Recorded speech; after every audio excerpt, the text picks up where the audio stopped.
بسم اللہ الرحمن الرحیم۔ السلام علیکم۔ 6 کلاس آج ہم سبق نمبر 5 چڑیا کی نصیحت پڑھتے ہیں۔ سوچیں اور بتائیں آپ کو کہانی پڑھنا کیسا لگتا ہے۔ آپ کہیں گے کہ ہمیں کہانی پڑھنا بہت اچھا لگتا ہے۔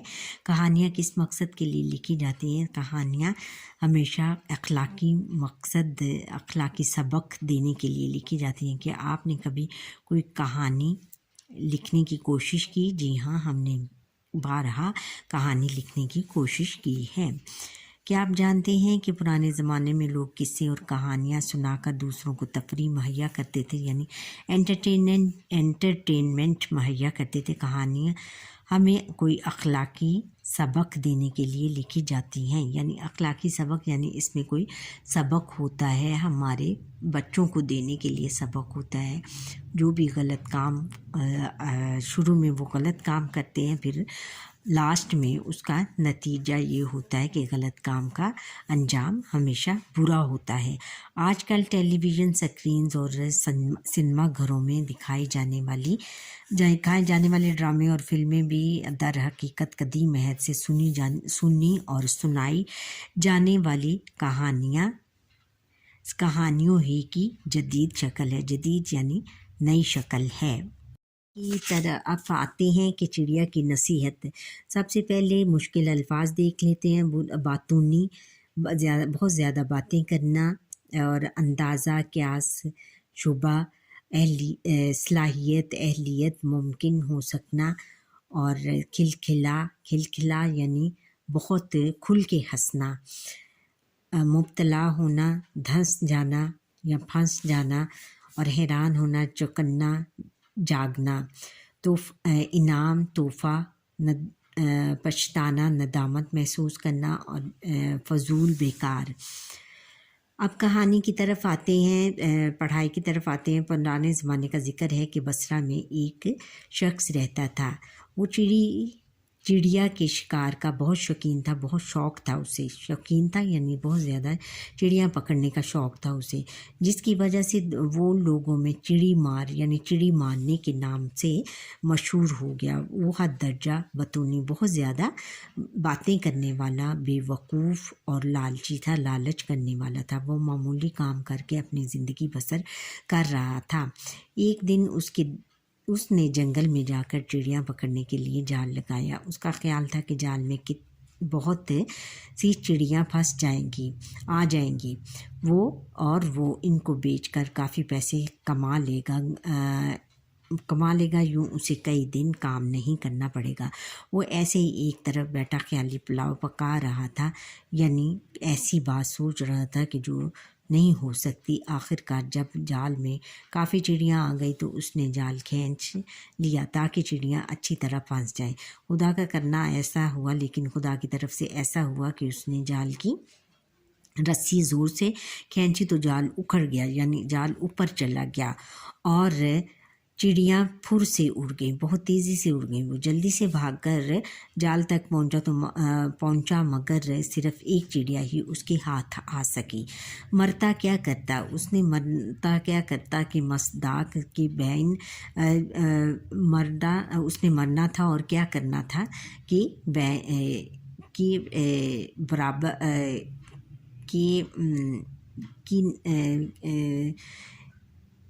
کہ محاورے کے مطابق اس چڑیا کو پکڑ کر وہ گھر کی طرف چل پڑا کہ اسے بھون کر کھاؤں گا۔ اچانک اسے ایک آواز سنائی دی، خدا کے لیے مجھے چھوڑ دو۔ اس نے چونک کر ادھر ادھر دیکھا کہ اس جنگل میں یہ کس کی آواز ہے۔ ٹھہریں اور بتائیں چڑی مار کیسا آدمی تھا؟ چڑی مار بہت زیادہ بتونی اور بے وقوف اور لالچی تھا۔ چڑی مار نے کتنی چڑیاں پکڑی؟ چڑی مار نے صرف ایک چڑی پکڑی۔ اچھا، اسے کوئی نظر نہ آیا۔ اس نے جب ادھر ادھر دیکھا نا جنگل میں تو اسے کوئی نظر نہ آیا۔ وہ ابھی اسی بات پر پریشانی میں مبتلا تھا، یعنی پھنسا ہوا تھا کہ وہی آواز پھر سنائی دے، خدا کے لیے مجھے چھوڑ دو۔ اس مرتبہ اسے اندازہ ہو گیا کہ یہ آواز اس کے ہاتھ میں سے آ رہی ہے۔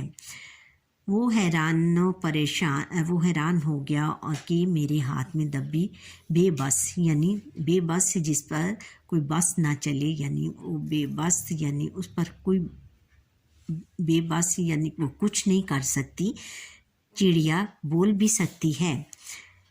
اسے حیران پریشان دیکھ کر چڑیا بولی، حیران نہ ہو، اللہ تعالیٰ نے مجھے انسانوں کی طرح بولنے کی صلاحیت یعنی اہلیت عطا کی ہے تاکہ میں انہیں اچھی اچھی باتیں بتا سکوں اور کارآمد نصیحتیں کر سکوں۔ اب چڑی مار یعنی چڑی مارنے والے کی حیرانی کافی کم ہو چکی تھی۔ اس نے چڑیا سے کہا، میں تمہیں کئی گھنٹے کی محنت کے بعد پکڑا ہے، تمہارا گوشت تو بہت لذیذ، بڑا مزیدار اور نرم ہوگا، میں تو مزے لے کر کھاؤں، میں تمہیں کیوں چھوڑوں۔ چڑی مار یعنی چڑی مارنے والے کی یہ باتیں سن کر چڑیا اداس ہو گئی، اس کی آنکھیں بھر آئیں، اس کی آنکھوں میں آنسو آ گئے۔ اس نے بڑی دکھ بھری آواز میں چڑی مار سے کہا، چڑی مارنے والے سے کہا، آج تک تم نے نہ جانے کتنے بکروں، مرغوں، بیلوں اور دمبوں کے گوشت کھائے ہوں گے، مجھ ننھی سی جان پر رحم کرو، مجھے کھا کر تمہاری داڑھ بھی گیلی نہیں ہوگی، یعنی تمہارا پیٹ نہیں بڑھے گا، مجھے مار کر تمہیں کچھ نہیں ملے گا، البتہ اگر تم مجھے چھوڑ دو گے تو بہت فائدے میں رہو گے۔ اپنے فائدے کا سن کر بے وقوف لالچی چڑی مار ایک دم چونکا، ایک دم حیران ہو گیا۔ اس نے دل میں خیال کیا کہ میں جب یہ چڑیا بول سکتی ہے تو یقیناً مجھے کوئی انعام یا کوئی طاقت بھی دے سکتی ہے، انعام یعنی تحفہ۔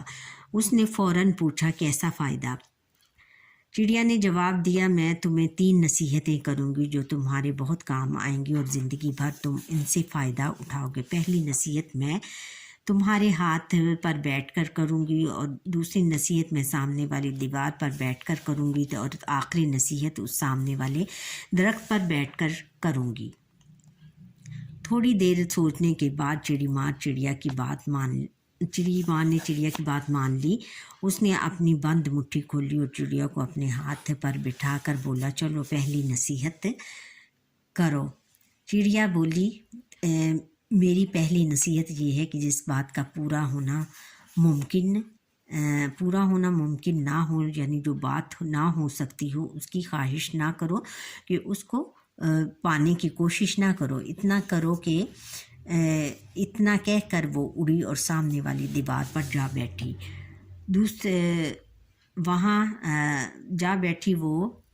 وہاں بیٹھ کر بولی، میری دوسری نصیحت یہ ہے کہ جو چیز تم سے کھو جائے اس کا غم نہ کرو، کہ جو چیز تم سے کھو جائے یعنی تمہارے ہاتھ میں نہ آئے اس کا غم نہ کرو۔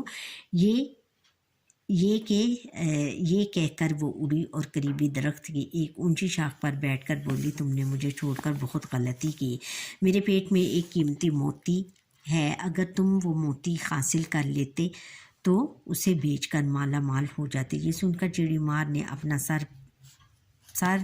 پیٹ لیا، سر پر تھپڑ مارا، بہت پچھتایا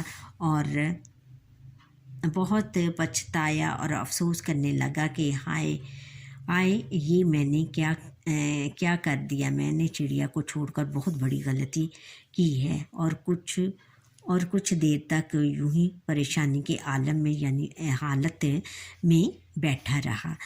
پھر ٹھنڈی آہ بھر کے بولا، اچھا تیسری نصیحت تو بتا دو۔ آگے ہے کہ یہ بات سن کر چڑیا کھلکھلا کر ہنس پڑی، بہت زیادہ کھلکھلا کر بہت زیادہ ہنسنے لگ پڑی اور بولی، تم نے میری پہلی 2 نصیحتوں پر عمل کیا، جو تیسری پر کرو گے؟ میں نے کہا تھا کہ جو نہ ہو سکتا ہو اس کی خواہش نہ کرو۔ تمہیں اندازہ ہو جانا چاہیے تھا کہ ایک دفعہ میں تمہارے ہاتھ سے نکل جاؤں گی تو تم دوبارہ مجھے پکڑ نہ سکو گے۔ پھر تم نے دوسری نصیحت کے لالچ میں مجھے چھوڑ دیا۔ میری دوسری نصیحت تھی کہ جو کھو جائے اس کا غم نہ کرو، لیکن جب میں نے تمہیں بتایا کہ میرے پیٹ میں قیمتی موتی ہے تو تم پچھتانے لگے، اس لیے تمہیں تیسری نصیحت کرنا ہی فضول ہے، یعنی بیکار ہے۔ اتنا کہہ کر چڑیا چوں چوں کرتی اڑ گئی اور چڑی مار ہاتھ ملتا رہ گیا، بہت پچھتانا شروع کر دیا اس نے۔ ہم نے سیکھا کہ لالچ بری بلا ہے، ہمیں ہر کام سوچ سمجھ کر اور نیک ارادے سے کرنا چاہیے۔